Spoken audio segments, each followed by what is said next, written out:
చెప్తున్నారా? మీరు చేసుకున్నది ఎవరు? కారణం ఎవరు? దీనికి కారణం మేడం కదా. నువ్వు ఇష్టం వచ్చినట్టు అతను వచ్చాడని తిరగబట్టే కదా అయింది. ఇప్పుడు అతను ఎన్ని కథలన్నా ఎందుకు చెప్తున్నాడు? నువ్వు అలా చేయబట్టే కదా చెప్తున్నాడు. ఇప్పుడు నీకు ఒక దిక్కు లేదు, నీకు ఒక దారి లేదు, నువ్వు ఆ పిల్లోడిని కంటావు. ఎందుకు కంటావు పిల్లోడిని? వాడికి ఏం చెప్దామని చెప్పి కన్నావు నువ్వు? తెలిసి నీ జీవితాన్ని నువ్వు నాశనం చేసుకోవడం కాకుండా అమ్మాయి జీవితాన్ని నాశనం చేసావు. వచ్చినప్పుడు చెప్పుచ్చు కొట్టు పంపిస్తే మీ ఇంటి బయట వచ్చి నిలబడ్డప్పుడు నా ఇంటి బయట ఎందుకు నిలబడుతుందని చెప్పుచ్చు కొట్టుంటే జరిగేది కదగా. ఎందుకంటే ఈయన చెప్పిన కథలు కూడా చెవుల్లో ఎవరు బాగా పూలను కొండలు పెట్టేలా చెప్తున్నాడు. ఎక్కడో అంట సైకిల్లో మీరు డ్రాప్ చేస్తారంట, సైకిల్లో డ్రాప్ చేసిన అమ్మాయి ఏదో ఫోన్ చేస్తే మళ్ళీ వెళ్ళి డ్రాప్ చేస్తారంటే ఎవరు చెప్తారు సార్ ఈ కథలు? అదే నిజం అండి, ఆవిడ అలా చేసేది. మీరు ఎక్కువ మాట్లాడద్దండి, ఇక్కడ ఎవరు పిచ్చోళ్ళు లేరు. ఇక్కడ ఆవిడ చేస్తే మీ బుద్ధి ఏమైంది? ఇది లేకుండా మాట్లాడకండి సార్. ఎవరో ఫోన్లో చెప్పేస్తే బెదిరిచ్చేస్తే అమ్మాయి మీరు వెళ్ళి చేసేస్తారు పని. ఏం మాట్లాడుతున్నారు మీరు? ఈ లెక్కన అలాగైతే 100 మంది 100 ఫోన్లు చేస్తారు రోజుకి. నేను చచ్చిపోతా అని చెప్పి చచ్చిపోతానన్న వాళ్ళందరూ వెనక్కి వెళ్ళిపోయారు చెప్పినట్టు చేస్తారు ఎవరన్నా? లేకపోతే ఇంట్లో పడుకునేది కదండి. ఎక్కువ మాట్లాడద్దు మీరు. ఇక్కడ ఎవరు బుర్రలేని వాళ్ళు లేదు. ఇక్కడ చెవులకి చెట్లును కొండలు పెట్టుకోలే. మీరు సరదాగా ఓకే నా పెళ్ళం డౌట్ పడుతుంది, లేకపోతే నా పెళ్ళంతో గొడవ పడిందో, నాకు ఒక సెటప్ ఉంది, నేను వెళ్ళి నాకు కోపం వచ్చినప్పుడు వెళ్ళి అక్కడ ఉండొచ్చు, నాకు అమ్మాయి జాలీగా దొరికింది ఫ్రీగా ఆడుకుందామని ఆడుకున్నారు. మీరు ఊరినే వచ్చి దీనికి మీరు మసిపూసి మారేడుగా చెయ్యొద్దు. మీరేం పరమ అమాయకులు, మీకు నోట్లో వేలు పెడితే కొరకడం తెలియదని మాట్లాడద్దు ఇక్కడ. ఆ అమ్మాయి అనాథ అన్నది మీకు తెలుసు, ఆ అమ్మాయిని అడిగేవాళ్ళు అన్నది అడిగేవాళ్ళు లేరని తెలుసు. మీరు ఏం చేశారు? నడుస్తుంది అనుకొని చేశారు. ఆ అమ్మాయి ఏమనుకుంది? ఆహా నాకు ఒకడు దొరికాడు, ఎవరో ఒకడు. నీ గురించి కూడా చెప్తున్నానమ్మా, నువ్వేం గొప్పదానివి కాదు. ఆడది మర్యాదగా బతకాలంటే మర్యాదగా బతకగలదు. ఎలా పడితే అలా బతకాలనుకుంటే ఇలాగే ఉంటుంది. నువ్వు ఎవడో ఒకటి దొరికాడు, ఓకే వీడు నాకు అందుతున్నాడు, బాగానే ఉంది, వీడు కూడా నేను పిలిస్తే వస్తున్నాడు అని నువ్వు ఆడుకుందాం అనుకున్నావు. ఇద్దరికిద్దరు జల్సా చేసుకొని ఆవిడ జీవితం నాశనం. మీరేంటంటే మీకు విపరీతమైన అనుమానం మీ మొగుడి మీద. మీ అనుమానం వల్ల, మీ గొడవల వల్ల వాళ్ళు ఇలా రోడ్లు పెట్టి తిరిగేది. నిన్ను చూడగా మిమ్మల్ని చూసుకొని చాలా మంది ఆడవాళ్ళు నేర్చుకోవాలి. ఒకటికి 10 సార్లు నువ్వు ఆడితో తిరుగుతున్నావు, వీళ్ళతో అతను అక్కడికి వెళ్తున్నారంటే మీరే వాళ్ళకి ఒక దారి చూపించి మీరే వాళ్ళు తిరిగేలా చేసేది. మీకు కావాల్సిన పరిష్కారం మీరు చెప్పారు, బాగానే ఉంది, నా మొగుడు కావాలి, నా కొడుకు కావాలని. అది ఎంతవరకు సాధ్యం అనేది రేపు ఇప్పుడు వాళ్ళిద్దరు మాట్లాడతారు. వాళ్ళిద్దరు మాట్లాడిన తర్వాత మీరు వినండి సార్. ఇప్పుడు ఆవిడకి ఉన్నప్పుడు ప్రాబ్లం ఏంటి? మీతో మీరు ఆపరేషన్ చేయించుకోవాలి, ఆవిడ పిల్లలు కనాలి, అంతే కదా? అంతే మేడం. ఇప్పుడు దానికి మీకు మీ సైడ్ ఉన్న ప్రాబ్లం ఏంటి? నా సైడ్ నుంచి డబ్బులు లేవు అంతే. మీరు డబ్బులు కావాలనే పరిస్థితిలో ఉన్నాను. ఇప్పుడు నాకు ఈమె ద్వారా ప్రాబ్లం వస్తుంది కదా, అది గట్టెక్కడానికి వాళ్ళ నాన్న నాకు 70,000 రూపాయలు ఇప్పుడు ఇచ్చింది అనుకో, నా ప్రాబ్లం గట్టెక్కుతుంది. సరే ఓకే, వాళ్ళకి 20,000 ఇవ్వాలి, మీరు ఆపరేషన్ చేసుకోవడానికి 30,000 కావాలి. ఇంకా ఇప్పుడు నాకు పెట్టుబడి వద్దా మేడం? దేనికి పెట్టుబడి? మా ఇప్పుడు పంట మొన్న నాటేశాను, అది 7-8,000 రూపాయలు అయిపోయినాయి. అంటే దానికి వాళ్ళు ఎందుకు ఇవ్వాలి? ఇప్పుడు నాకు ఇచ్చేదే అంటే అవి మీ డబ్బులు వాళ్ళ దగ్గర ఉన్నాయంటున్నారు. నేను అతనికి అప్పు ఇచ్చిన బాపతే ఇమ్మంటున్నా, ఆయన కష్టపడి నాకు ఇమ్మని చెప్పట్లేదు మేడం. నేను మీరు ఎంత ఇచ్చారు వాళ్ళకి? వాళ్ళ నాన్నకి 70,000 ఇచ్చాను మేడం. మీరేం చెప్తున్నారా మేడం? ఇప్పుడు మా నాన్నను మా మమ్మీని పిలిపియండి మేడం. వాళ్ళు ఇచ్చారు కదా, ఈయన ఇచ్చారు, వాళ్ళు తీసుకున్నారు. ఇప్పుడు అతను పిలిచాడా పిలవలేదా అన్నది వద్దు. ఇప్పుడు నీకు పిల్లలు కావాలి, అతనితో నువ్వు సంసారం చేయాలి, పిల్లలు కావాలి నీకు. పిల్లలు అతను పుట్టించుకో అని అంటే నీకు అతను వద్దు, అంతేనా నువ్వు చెప్తున్నావు? ఏం చేసుకున్నావు? అతను వదిలేసి ఏం చేద్దాం అనుకుంటున్నావు? అతనే నాకు వదిలేస్తాడు అంట మేడం. అది కాదమ్మా, అతను వదులుతానని అంటలే. ఇప్పుడు అతను ఒకవేళ పిల్లలు వద్దు, నాకు పిల్లలు వద్దు, నేను పుట్టించుకోవాలని అన్నాడు అనుకుందాం కాసేపు. సో నువ్వేం చేయాలనుకుంటున్నావు? నాకు వద్దు. అతను మోసమే చేస్తాడు, అతను అబద్ధాలు చెప్పాడు, అయిపోయింది. ఆల్రెడీ అబద్ధాలు చెప్పేశాడా, నిజం చెప్పాడా, మీ మామగారికి ఏం చెప్పాడు? ఇప్పుడు ఆయన కూడా లేడు, ఆయన బతికిలేడు కాబట్టి ఎవరిని మనం అడగలేం. అతను చెప్పాడా లేదు, ఇంకీవిడికి చెప్పాడా లేదు, ఇవన్నీ వద్దు. జరిగిపోయిన దాని గురించి మనం మాట్లాడుకోవద్దు.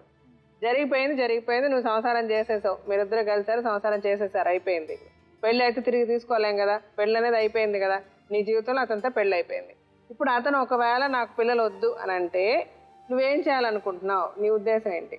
వదిలేస్తాను. వదిలేసి ఏం చేద్దాం అనుకుంటున్నావు? మళ్ళీ పెళ్లి చేసుకుంటావా? చేసుకోండి మేడం. మరి నేను- సరే నేను ఒక్కదాన్నైనా కూలి అరే చేసుకునైనా వినవమ్మా, నువ్వు మళ్ళీ పెళ్లి చేసుకోవు, ఒక్కదానివే కూలీ చేసుకుంటావు, అప్పుడు కూడా నీకు పిల్లలు ఉండరుగా. ఉండకుండా నేను సొంతంగా అయినా ఉంటాను మేడం. కరెక్ట్ అమ్మా, అప్పుడు పిల్లలు లేనిది ఇప్పుడు అదే విధంగా మీ ఆయనకి నచ్చినట్టుగా ఇంకో కూతురు ఉంది, ఆ కూతురే నా కూతురు అనుకొని నువ్వు మంచిగా ఉండొచ్చు కదా మీ ఆయనతో. నేను ఉన్నప్పుడేమో నేను మంచిగా ఉండలేదని చెప్తాడు మేడం. ఇప్పుడు అతనేం మాట్లాడినా నువ్వేం మాట్లాడినా మీ ఇద్దరికి తెలుసు, ఎవరికి ఎవరేం చేస్తారన్నా తెలుసు కదా, నీకు తెలుసు అతనికి తెలుసు కదా. నువ్వు ఒక మాట అతని గురించి నువ్వు సరిగ్గా మాట్లాడలేదు కాబట్టి నీ గురించి ఒక మాట తప్పు చెప్పాలని అతను చెప్తున్నాడు. అతని మనసుకు తెలుసు కదా నువ్వైతే ఏం చేసావు ఏం చేయలేదు. మీరు కలిసి సంసారం 2 సంవత్సరాలు మేము బాగా బతికామనేగా చెప్పాడు అతను. బాగున్నారు కదా మీరు, అతనేం బాగాలేదని అనలే. ఇప్పుడు మీరు వచ్చి ఇలా నా ముందు కూర్చోబెట్టి మా ఆయన ఇట్ట చేశాడు అట్ట చేశాడు నువ్వు చెప్పేసరికి ఆయన కారణాలు ఆయన ఎత్తుక్కుంటున్నాడు, అంతే కదా. ఎవరు ఒకళ్ళ గురించి ఒకళ్ళు తప్పు చెప్పాలనే చూస్తారు, కానీ అవన్నీ పక్కన పెట్టేసి ఆ ఈగోలు అహంకారాలు పక్కన పెట్టేసి ఇది జీవితం, నా మొగుడు నా పెళ్ళం, మనకు కావాలా వద్దా అది మాట్లాడుకుందాం. ఒకరి మీద ఒకరు మీకు కూడా చెప్తున్నా అదే, లేదో అన్నారని మీరు ఒక జాయిన్ చేసి చెప్పాల్సిన అవసరం లేదు, లేకపోతే మీరు అన్నారని వాళ్ళు చెప్పొద్దు. ఉన్న సమస్య ఏంటి, సమస్యకు పరిష్కారం ఏంటి, మనకేం కావాలి అన్నది మటుకు మాట్లాడుకుందాం. సో నువ్వు ఆలోచించుకో ఏంటన్నది, నేను ఇప్పుడు నువ్వు ఇమీడియట్గా చెప్పక్కర్లే.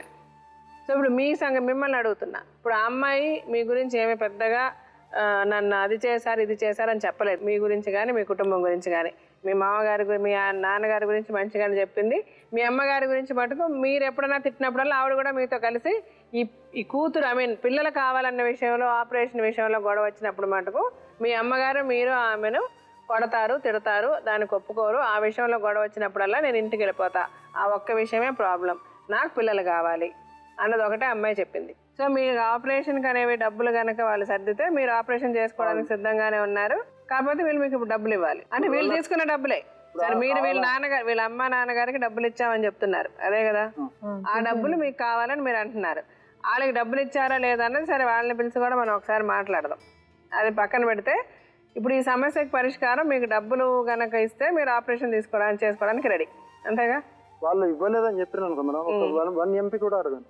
సరే ఇప్పుడు మీ అత్తగారిని మామగారిని కూడా ఒకసారి పిలిచి అడిగిన తర్వాత మనం ఏం మాట్లాడుకుందాం ఏం చేద్దామని డెసిషన్ తీసుకుందాం, సరేనా.